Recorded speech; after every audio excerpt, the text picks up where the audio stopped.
थुंग एक शिकारी था जो दिन भर जंगलों में भटकता रहता और जंगल के मासूम खूबसूरत परिंदों का शिकार करता, फिर उन्हें पिंजरों में कैद करके गांव के बाजार में बेच देता और ढलते सूरज के साथ बीड़ी फूंकते हुए धीरे धीरे घर की तरफ लौट पड़ता। थुंग थुंग अपनी बूढ़ी माँ के साथ रहता था जो अंधी थी, लेकिन फिर भी वह हर वक्त उसे समझाती रहती, बेटा, किसी की आजादी छीन कर तू कभी खुश नहीं रह पाएगा।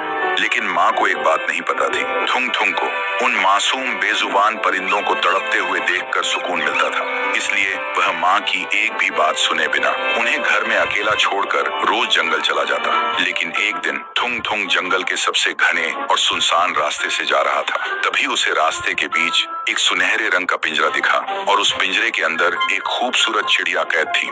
देखते ही थुंग थुंग की आंखों में लालच आ गया। उसने सोचा इसे बेचकर तो बहुत पैसा मिलेगा, लेकिन तभी उस पिंजरे से एक रुला देने वाली आवाज आई, मैं सदियों से इस पिंजरे में कैद हूँ। थुंग थुंग, अगर तू मुझे आजाद कर दे तो बदले में मैं तुझे एक ऐसी जादुई शक्ति दूंगी कि तू जिस भी चीज को अपने लालच भरे मन से छुएगा वो सोने में बदल जाएगी।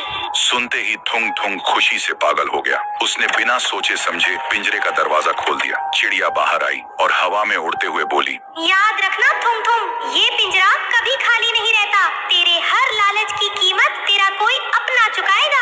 लेकिन थुंग थुंग ने उसकी चेतावनी पर ध्यान ही नहीं दिया और वह तेजी से अपने घर की तरफ दौड़ पड़ा। घर पहुंचकर उसने लालची मन से सबसे पहले अलमारी को छुआ। देखते ही देखते वह सोने में बदल गई। फिर उसने पुराने बर्तन छुए, वो भी सोने के हो गए। देखते ही देखते थुंग थुंग ने घर में सोने के ढेर लगा दिए।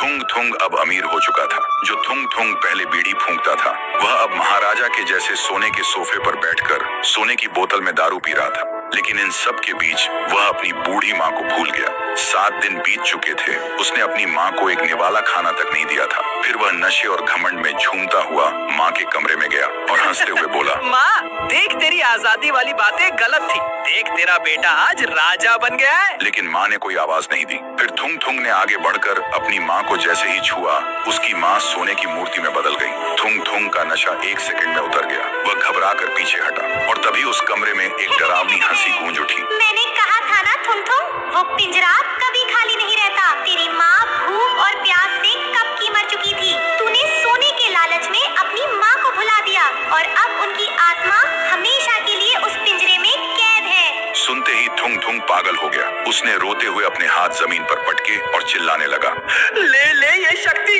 और मेरी माँ को वापस दे दे। पर जमीन पर हाथ पटके ही जमीन से होते हुए पूरा घर ही सोने में